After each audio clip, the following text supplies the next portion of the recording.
The fundamental counting principles. This is the first of the overlap into your pre-calculus course. We do this with permutations and combinations, and we do it with binomial theorem. So this is one that you want to pay attention to, because the better you grasp it here, the easier it is going to be in that other course. The other course is a little more complicated than this. All right, counting principles works as follows. If you can perform in A ways and another task can be performed in B ways, then the total number of ways in which you can perform a task is A times B. Okay, so we'll make quick work of that in a second here. For OR situations, so this goes back to what we've done before. For OR situations, you have fundamental counting principle does not apply if the tasks are mutually exclusive, meaning there's nothing common between them. Then it is all of A plus all of B. If the tasks are not mutually exclusive, meaning that there is something common between them, we go all of C plus all of D minus all of C and D. That's the principle of inclusion and exclusion. So we just finished doing that in set theory. All right? You add them together and subtract the AND in order to get the OR statement forming. Okay? Outcome tables, organized lists, and tree diagrams are useful to help solve counting problems when you need to display all possible outcomes. Okay, the best way to explain any of this is just simply through examples. So let's look at the first example, and then I'm going to change the first example to how we're going to do this in the other course. Kim is choosing a new cell phone. She can choose the 300, 400, or 500 model in green, pink, indigo, orange, or taupe trim.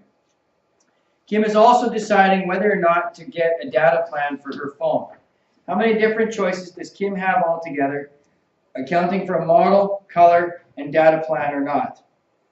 Okay, so first thing you could do is you can list this stuff out, all right? But listing it takes a while. So does a tree diagram, but a tree diagram is pretty neat. So we're going to, in terms of how it looks, it's a little more organized than just listing it up. So here's what we're going to do. Okay, what are the models that we can choose from? 300, 400, and 500, right? Okay, so we have 3, 4, and 500. Now what's the next thing that we need to choose? The color. So how many colors do I have to choose from here? Well, what are the colors? Let's list the colors up. Green, pink, indigo, orange, taupe trim, whatever that is, right?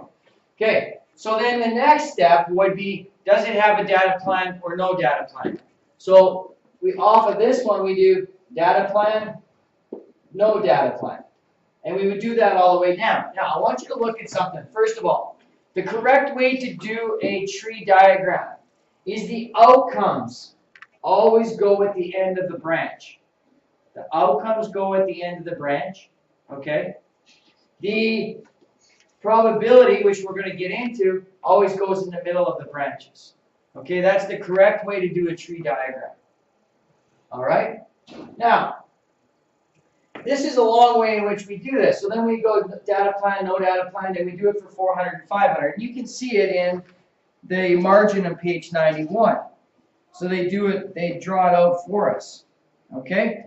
Now, it would say, okay, how many different choices do you have? So now what you're going to do is you're just going to count all of the choices that you have. So count them up. We've got what? Okay, actually they've changed it for B. They didn't do it for A. Okay, so here's what we have. All right, so we've got 3 types of models. We have 1, 2, 3, 4, 5 colors to choose from, and 2, whether it's a data plan or no data plan. Okay, so we could count them all up. We could write them all up, and we could count them all up, and we get the number of choices. But there's a slicker way in which we can do this. And here it is. The number of decisions that you have to make are shown by the number of blanks that you have. So I'm going to put in 3 blanks for this question. And this goes to the very first statement. If one task can be performed A ways and another can be performed B ways, then you can perform them A times B ways. So here's what we're going to do. How many models do I have to choose from? 3 models. How many colors do I have to choose from? 5 colors.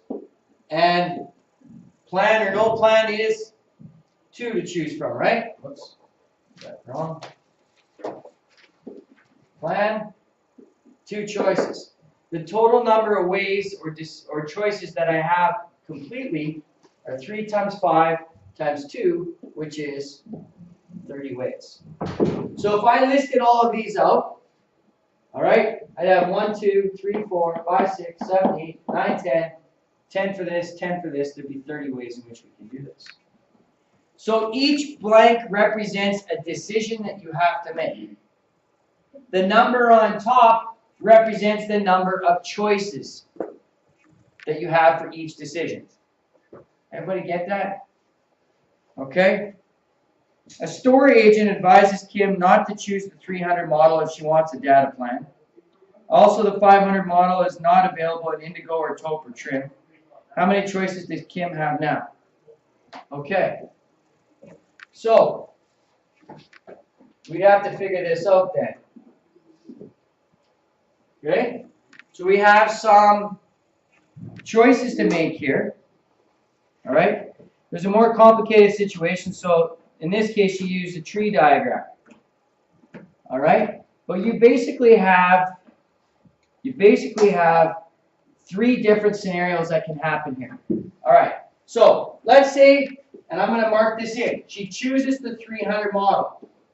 There's only one way she can choose the 300 model. How many colors does she have to choose from then if she chooses 300? 5? But there's no plan for it, right? So then her choices are only 1 for the plans. Correct? So there's only 5 ways in which she could choose a 300 model and all the colors. Right? Okay. Let's say she chooses the 400 model. How many colors does she have to choose from? 5. Okay? And then plan or no plan? 2 ways. So there's 10 ways in which she can do that. All right, so far? Now on the bottom is going to be the 500. One way to do that. How many colors can she choose from? 3. Plan or no plan? 2. So there's only 6 ways in which she can do that, correct? So each blank shows a decision that had to be made. Models, colors, plans. I do my restrictions first. So I restricted this to the 300. Now when you do this on the exam, they're going to say you need an explanation as to what you're doing. By writing this in squiggly brackets below, I've explained myself. That's all you need. So I'm saying I'm picking a 300 model. If I do, I have 5 colors to choose from, and I don't have a planned option.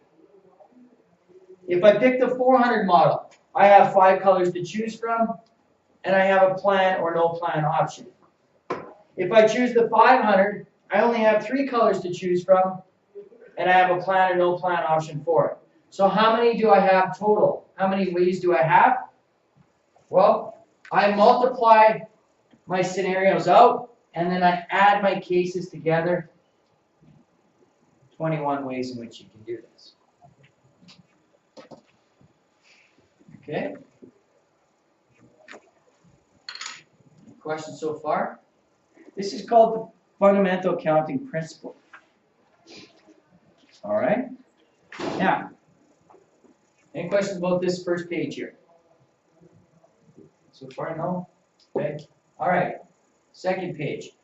Let's change this up. Let's do some work on this. All right. This is not your book. I have the digits 1 to 5. I want to know the number of 3-digit house numbers I can have from these 5 digits in which there's no repetition. because the 5 digits are all metal plated digits, and I'm going to put them on a house. So I've only got 5 numbers. So how many 3-digit numbers can I come up with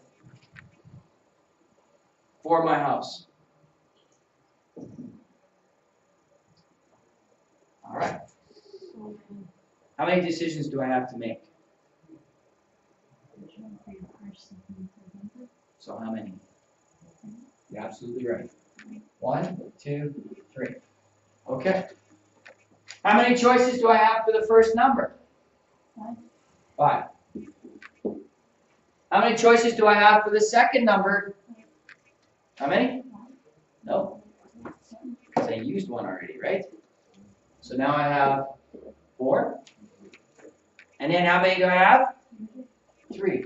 So how many ways can I select these 5 numbers, all right, and place them in as a group of 3, or not a group of 3, but choose a 3-digit number from these 5?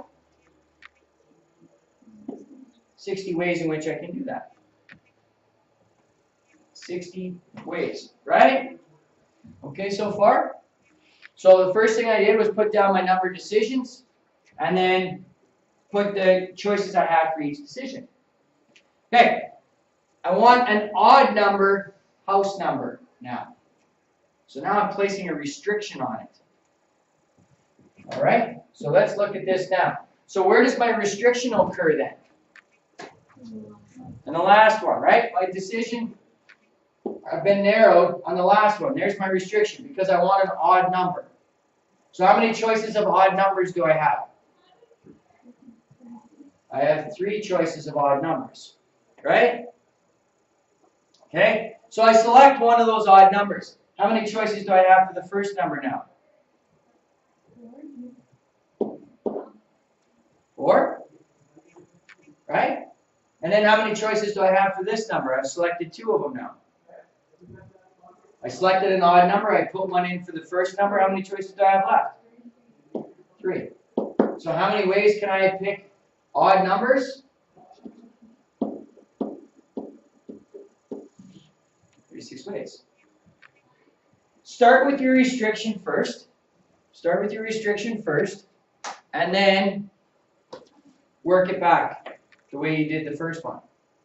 How many even number house numbers can I have? How many even number house numbers can I have? How many? How'd you get that? Well, if 36 of them are odd, how many have to be even? The remainder, right? 24. Okay, so let's do that this way. Let's make sure that. So I want an even number on the end. How many choices do I have for an even number? 2. I pick one of those even numbers. How many choices do I have left here? 4. Pick 2 numbers. How many do I have left here? 3 equals 24 ways. This is 2 units down. This is what we call a permutation, but we're also using our fundamental counting principle to help us. Okay? So this is what we're working towards. I don't think you're going to find it terribly difficult. All right, the last question on page 91, the example. From a standard deck of cards, how many possibilities are there for drawing a 2 or a face card? Okay. How many possibilities? So I want the number of possibilities of drawing a 2 or a face card equals. Okay? How many 2s are in a deck? 4. How many face cards are in a deck?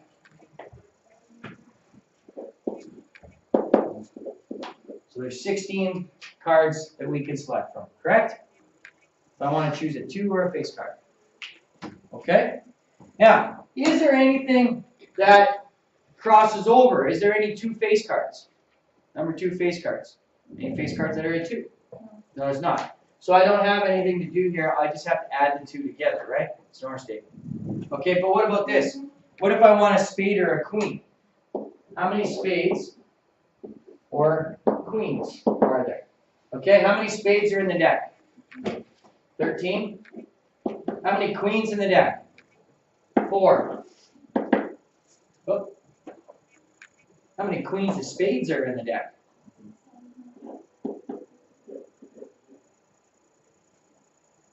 Right? This is the number of spades. This is the number of queens. This is the number of spades and queens in the deck. We have to subtract so we don't count them twice. Right? Because as soon as I list the number of spades, the number of queens, the queen of spades is counted in here. Then I list the 4 queens, the queen of spades is in here. So now we counted it twice. So we have to subtract the queen of spades because we don't want to count it twice. Fair enough? I don't know why we're so tired. We only worked for 2 days this week. Okay? Introducing permutations and notation, which I just did, along with factorial. So that's the only thing I really want to show you right now. Take a look at example 1. Actually, let's start with this. What does that mean? Anybody see that symbol before? Okay. What does that mean? 5 with an exclamation mark. An angry 5. Angry? I would have said excited. Come on, man. We're happy here today. Excited 5? Yeah, it's exciting. 5. Okay. What does it actually mean? It means you start with 5 and you multiply it by every number that comes after it. Okay? So it means this. 5 times 4 times 3 times 2 times 1. Never to 0. And have 0 because then what would the answer be? 0 every time. That'd be no fun. Right? So it's 5 times 4 times 3 times 2 times 1. Look at your calculators. Click on math in your calculator. And then look at across the top, slide it across the probability. And you'll see the exclamation mark there. I think it's number 4, is it? Yeah. Okay? So that's what 5 factorial means. So if I say n factorial, what does that mean? It means n times the next one smaller than n, which is? N minus 1. N minus 1, n minus 2, all the way down to 1. Okay? If I start right here, n plus 3 factorial, that is n plus 3 times, what's the next one smaller than n plus 3? N plus 2 times n plus 1 times n all the way down to 1. That's factorial notation. Okay? This guy's as important as the rest of it because when you're doing questions and solving questions, you're going to want to cancel these out. So you've got to go until you can cancel them out. So the top and the bottom are the same, so you cancel them out. And that's just a simplification of it. So we're going to look at that right away here. Okay, look at page 94, bless you. A 6-digit secret code number uses the digits 1 through 6 exactly once. If the first digit of the code number is 3 and the last digit is 2, how many possibilities are there for the code number? All right. So again, let's go back to what we just said. How many decisions do I have to make?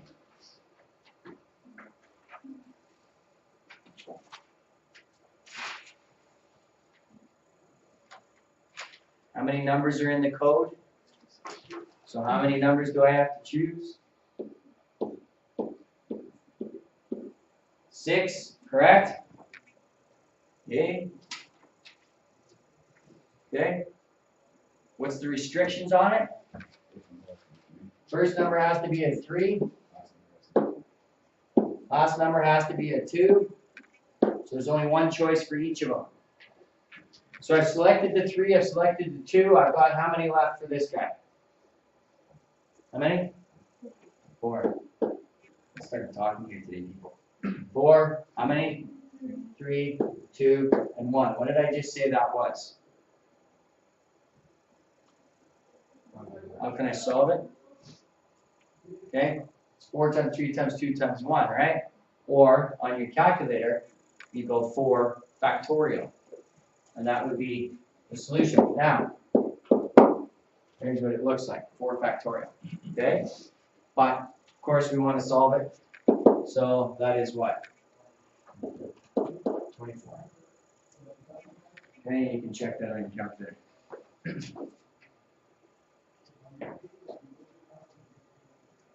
Simplify. Example 2 says simplify n plus 3 times n plus 2 factorial over n plus 1 factorial equals O. Okay, how do I simplify this? Factorial goes outside the bracket. How come it goes outside the bracket? It applies to- Because if I put it inside the bracket, it's just gonna be 2 Yeah. times 1, right? Okay, so I need to simplify this. Which is the larger number, the top or the bottom here? The top is? You sure? Pardon me?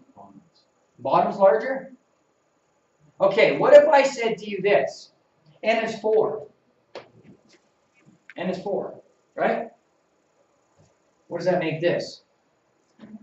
5, 6, 7. So which one's larger? Top one. Okay, so that's how I make sense of it, right? Okay, so that means I need to expand this a little bit until it can cancel out with whatever's on the bottom. So if I expand it, I've got n plus 3, n plus 2, what's the next number? N plus 1 factorial, right? Over n plus 1 factorial. And I cancel those, and there it is, simplified. N plus 3 times n plus 2. Okay?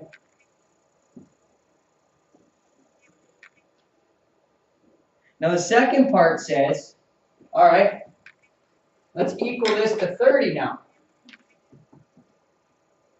Let's equal that to 30 and solve for n, where n is a natural number. Meaning what? Numbers plus 3. Not plus. Whole numbers not including 0.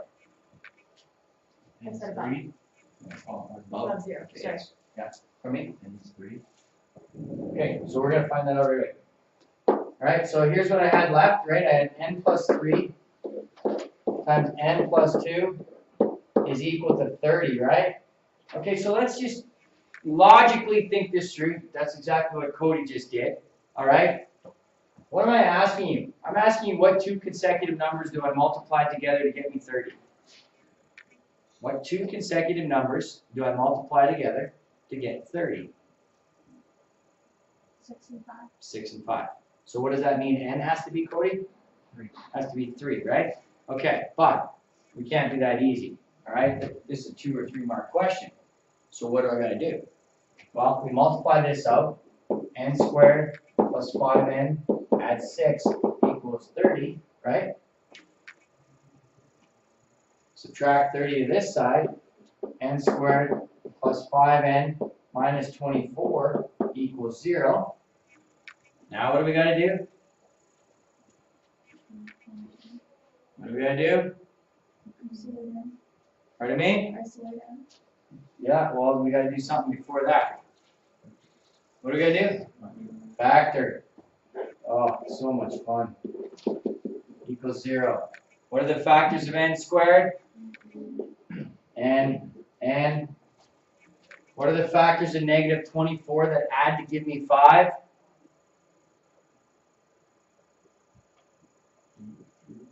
Pardon me? Negative 3 and 8. Okay? N minus 3 equals 0. Or n plus 8 equals 0. N is equal to 3 and negative 8. And I have an extraneous root that I have to cancel out. You want full marks on this question? Right to there. Especially with the crossing out of the extraneous root. Okay? Answer was 3. Logically, we knew that. But To solve it, we also had to prove that there was another root possible, but it wasn't an element of the natural numbers, so it couldn't work. Okay? When you're using factorials, all numbers will be positive. All right?